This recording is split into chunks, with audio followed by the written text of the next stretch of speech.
মা সারদা দেবী বললেন, জীবনে একের পর এক সমস্যা আসতে থাকলে দিনে কেবলমাত্র একবার কোন কাজটি আমাদের করা উচিত, যাতে ফল আমরা সাথে সাথে পেতে পারি। কথায় আছে, প্রকৃত ভক্তের ভক্তিতে ভগবান অবশ্যই সাড়া দেন। এই প্রসঙ্গে একটি সত্য ঘটনা আজ আমি তুলে ধরব এই ভিডিওর মাধ্যমে। আমরা ভগবানকে কিভাবে ডাকি? আমরা কেন দুঃখ দুর্দশায় ভগবানকে পাই না? কারণ আমরা সঠিকভাবে ভগবানের কাছে প্রার্থনাই করি না।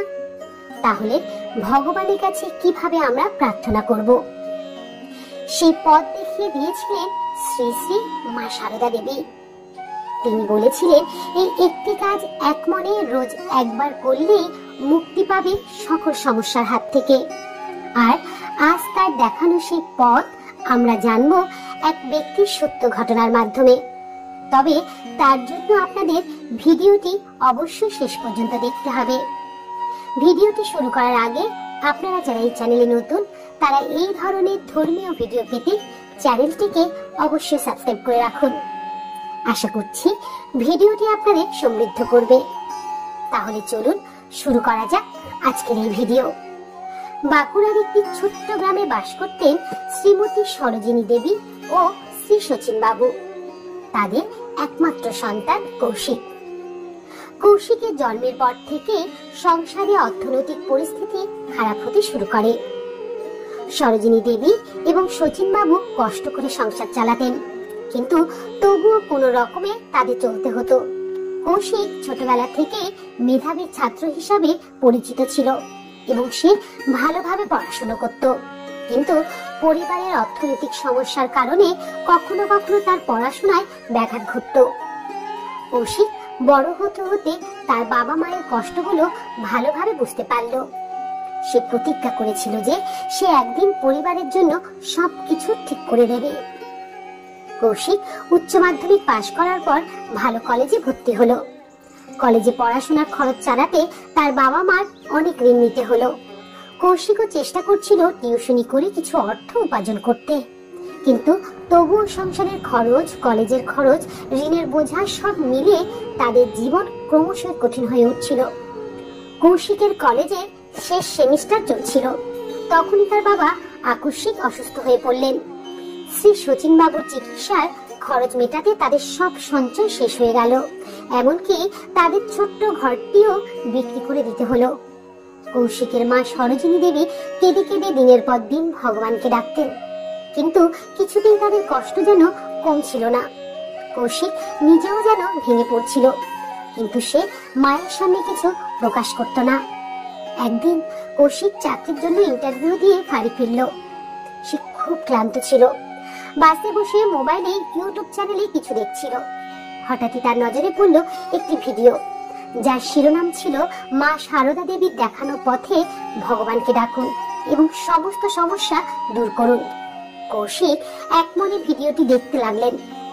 ভিডিওটিতে বক্তা বলেছিলেন যে, তোমরা যখনই এই জগতের মায়ায় নিজেকে আবদ্ধ বলে মনে হবে, যখন জীবনে নানা রকম কঠিন পরিস্থিতি এসে হাজির হবে, জীবনের মার পেটে যখন জীবন জর্জরিত বলে মনে হবে, তখনই কেঁদে কেঁদে সব কথা ভগবানকে জানাতে হবে। জানাতে জানাতে মনে শান্তি এসে উপস্থিত হবে। জানাতে জানাতে সেই কঠিন পরিস্থিতির সঙ্গে লড়াই করার শক্তি স্বয়ং মা সারদা দেবী জুগিয়ে দেবেন, এবং তিনি যে শক্তি জুগিয়ে দেবেন সেটির উপর সম্পূর্ণ বিশ্বাস রাখতে হবে।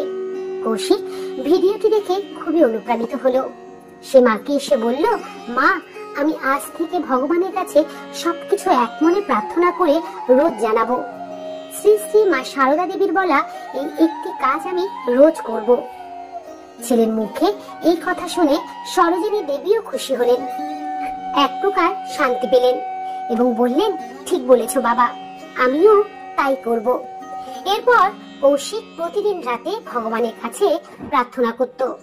সে মা সারদা দেবীর কথা মতো প্রতিদিন ঠাকুর ঘরে ভগবানের সামনে বসে কেঁদে কেঁদে তার সমস্ত কথা ভগবানকে জানাতো।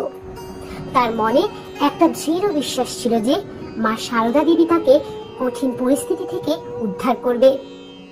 একইভাবে সরোজিনী দেবীও রোজ সকালে উঠে মা সারদা দেবীর দেখানো পথে ভগবানের আরাধনা করতেন। সংসারের সব দুঃখের কথা কেঁদে কেঁদে ভগবানকে রোজ জানাতেন। আর এক সপ্তাহের মধ্যেই কৌশিকের জীবনে পরিবর্তন আসা শুরু করলো। একদিন সে একটি মেল পেল একটি নামকরা কোম্পানি থেকে। তারা কৌশিককে ইন্টারভিউর জন্য ডেকেছে। কৌশিক ইন্টারভিউ দিতে গেল এবং তাকে চাকরি দেওয়া হলো। কৌশিকের মা বাবা এই খবর শুনে অত্যন্ত খুশি হলেন। শ্রী শচীন বাবু বললেন, দেখেছো বাবা, ভগবান তোমার কথা শুনেছেন, আমাদের কষ্ট দূর করছেন। জীবনে কঠিন পরিস্থিতির সঙ্গে লড়াই করার শক্তি মা সারদা দেবী জুগিয়েছেন। আর সরোজিনী দেবীর চোখে জল চলে এলো। তিনি কৌশিককে বুকে জড়িয়ে ধরলেন।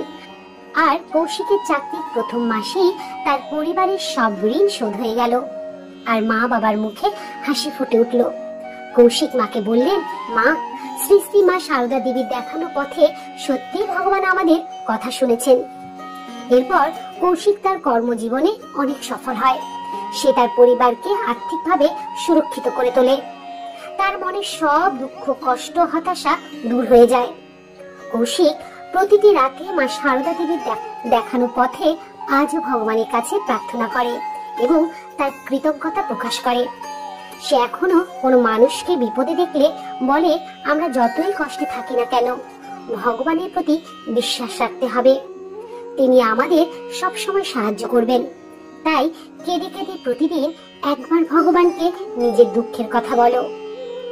এই কঠিন পরিস্থিতিতে ভগবানের প্রতি বিশ্বাস রাখা এবং প্রার্থনা করা আমাদের মনোবল বৃদ্ধি করতে পারে এবং সমস্ত সমস্যার সমাধান করতে পারে। তাই শ্রী শ্রী মা সারদা দেবীর দেখানো পথে অবশ্যই দিনে একবার ভগবানের কাছে কেঁদে কেঁদে প্রার্থনা করে বলুন আপনার দুঃখ কষ্টের কথা। কেবল 7 দিনের মধ্যে আপনার সকল দুঃখ দূর হতে শুরু করবে। শুভ সময় আসবে জীবনে। এবার চলুন মা সারদার অমৃতবাণী শ্রবণ করা যাক। মা বলেছেন, কাজকর্ম করবে বই কি, কাজে মন ভালো থাকে, তবে জপ ধ্যান প্রার্থনাও বিশেষ দরকার। অন্তত সকাল সন্ধ্যায় একবার বসতেই হয়। এটি হলো যেন নৌকার হাল। যেমন ফুল নাড়তে নাড়তে ঘ্রাণ বের হয়, চন্দন ঘষতে ঘষতে গন্ধ বের হয়, তেমনি ভগবত তত্ত্ব আলোচনা করতে করতে তত্ত্বজ্ঞানের উদয় হয়। নির্বাসনা যদি হতে পারো এখনই হও। কাজ করা চাই বই কি, কর্ম করতে করতে কর্মের বন্ধন কেটে যায়, তবে নিষ্কাম ভাব আসে। একদণ্ড কাজ ছেড়ে থাকা উচিত নয়। মনটাকে বসিয়ে আলগা না দিয়ে কাজ করা ঢের ভালো।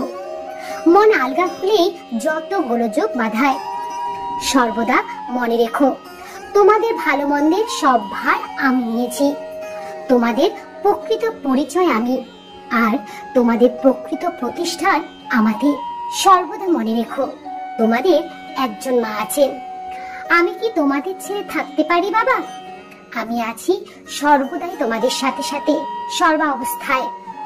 তোমাদের পিছনে, তোমাদের সামনে, তোমাদের চারদিকে। আমি আছি তোমাদের অন্তরে, তোমাদের প্রাণে মিশে। সাধ্য নাই তোমরা আমাকে ছাড়ো, আমি তোমাদের ছাড়ি। আমি তোমাদের ইহকালের মা, তোমাদের পরকালের মা। আমি তোমাদের জন্ম জন্মান্তরের মা। আমি থাকতে তোমাদের ভয় কি?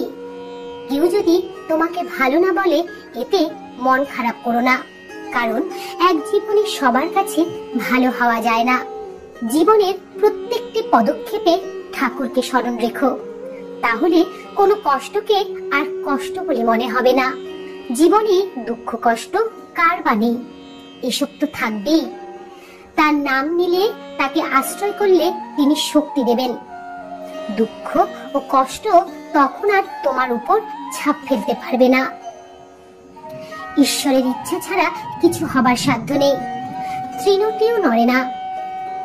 যেই ব্যাকুল হয়ে তাকে ডাকবে, সেই তার দেখা পাবে। সাধন মানে তার পাদপদ্ম সর্বদা মনে রেখে তার চিন্তাতে মনকে ডুবিয়ে রাখা। জয় মা সারদা।